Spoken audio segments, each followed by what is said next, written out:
शीतल बहुत ही सुंदर और अदाकारा लड़की थी। वो अपने लटकों झटकों से सबको अपनी तरफ आकर्षित करने में माहिर भी थी। उसकी शादी साहिल नाम के लड़के से होने वाली थी। ऐसे ही एक दिन उसकी माँ निर्मला उससे बोलती है, शीतल बेटा, आज मार्केट से तेरी शादी का जोड़ा खरीदने जाना है। तू तैयार है? चल, मैं इंतजार कर रही हूँ। अच्छा मम्मी, अभी आई, बस 10 मिनट। 10 मिनट बाद शीतल तैयार होकर अपनी माँ के साथ मार्केट के लिए निकल गई। वहाँ पर वो कई सारे शादी के जोड़े देखने लगी, जिसमें से एक जोड़ा उसे बहुत पसंद आया, लेकिन वो महंगा था। तो निर्मला के बार्गिंग करने पर दुकानदार बोलता है, अरे बहन जी, ये आपने क्या रेट लगा रखा है? हमने तो आपको पहले ही इतना कम रेट बताया था, इसीलिए अब और कम रेट नहीं हो सकता। आपको लेना है तो लो, नहीं तो जाओ। अरे भैया, क्या इसमें हीरे लगा कर दे रहे हो? फ्री में थोड़ी ना मांगा है, बस दाम कम करने को ही तो कहा है।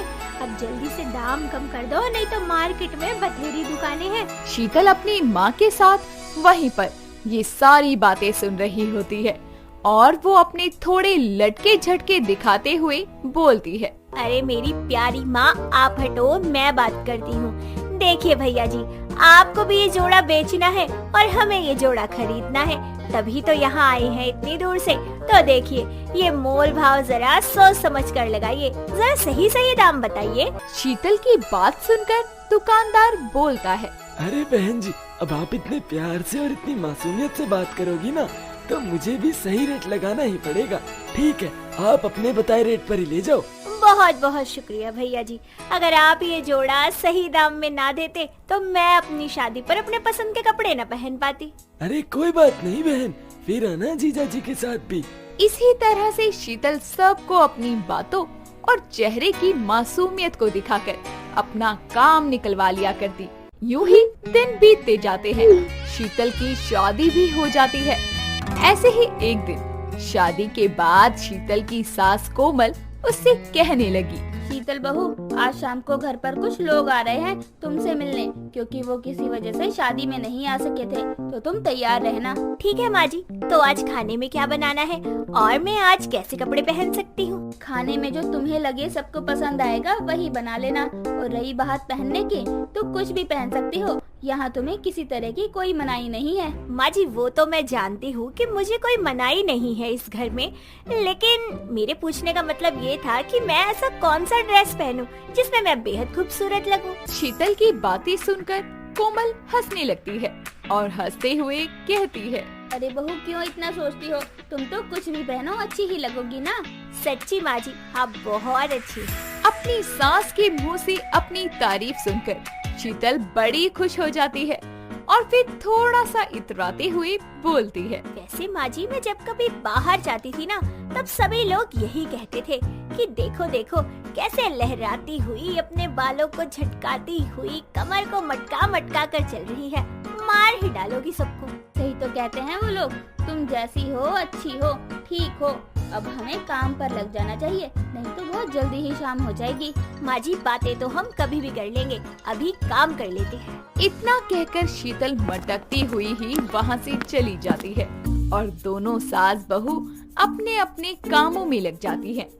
घर का सारा काम खत्म करने के बाद शीतल खुद का तो मेकअप करती ही है और फिर उसके बाद अपनी सास के कमरे में जाकर उनसे बोलती है, ये क्या माँ जी, आपने तो कुछ भी नहीं किया, बस मैं ही बन ठन कर बैठ गई सबको लटके झटके देने के लिए। तुम भी ना बहू, कैसी कैसी बातें करती हो। अब इस उम्र में मुझे भला किसको लटके झटके दिखाने हैं, मैं जो तुम्हारी बराबरी करूं। अरे माँ जी, आप भी कैसी बातें करती हैं? जरूरी थोड़ी ना है कि मेकअप किसी को लटके झटके दिखाने के लिए किया जाए। अरे मेकअप इसलिए किया जाता है ताकि जितने आप सुंदर हैं उससे थोड़े ज्यादा सुंदर दिखे। और फिर मैं भी चाहती हूँ कि सब ये ना कहें कि खुद तो बंठन कर रहती है और सास का ध्यान ही नहीं रखती। अरे बहू, तुम नहीं मानने वाली हो। चलो ठीक है, मेरे बाल ही बना दो। ठीक है माँ जी, अब देखना कैसे मैं आपको लटके झटके मारने वाली बहू की सास बनाती हूँ। कुछ ही देर में अपनी सास को वो तैयार करती है और दोनों घर पर मेहमानों का इंतजार कर रही होती है कि तभी दरवाजे की घंटी बजती है और कोमल बोलती है, बहू तुम चाय नाश्ता तैयार करो, मैं उन सभी को घर में लेकर आती हूँ और बैठाती हूँ। जी माँ जी, आप ले आइए, मैं भी रसोई में जा। कोमल मेहमानों का स्वागत करती है और शीतल हाथों में ट्रे लिए रसोई से आ रही होती है। आइए, आप सबका ही इंतजार हो रहा था, बैठिए ना आप सब। आप सभी को मेरा नमस्ते। मेरा नाम शीतल है। लो, आप सभी पानी पियो और ये मीठा भी लो।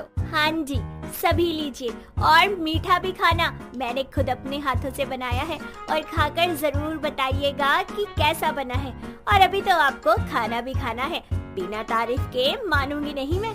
शीतल की ऐसी बातें सुनकर सभी हंस पड़े और फिर कोमल और शीतल सबकी खूब खातिरदारी करती हैं और कुछ देर में सारे मेहमान जाने लगते हैं।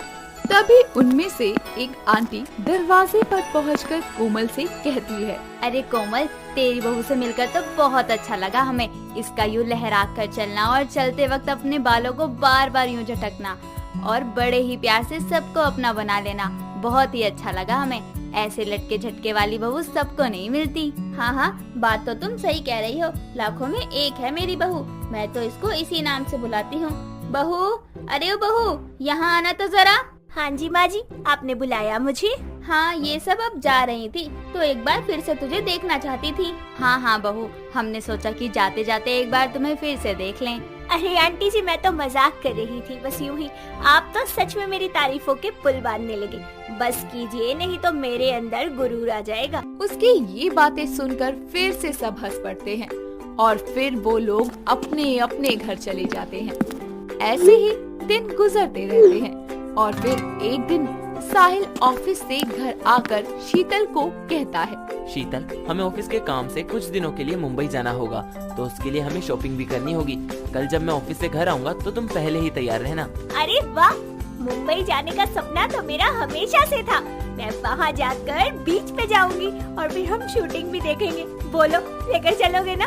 अरे हाँ बाबा, जरूर चलेंगे। अब खुश, वहाँ का काम पूरा होते ही हम थोड़े दिन वहीं रुक जाएंगे और तुम्हें मुंबई की सैर करा लाएंगे। शीतल अगले दिन साहिल के आने से पहले ही तैयार बैठी होती है और साहिल जैसे ही घर आता है तो शीतल को देखकर बोलता है, शीतल, तुम तैयार हो तो शॉपिंग पर चलें?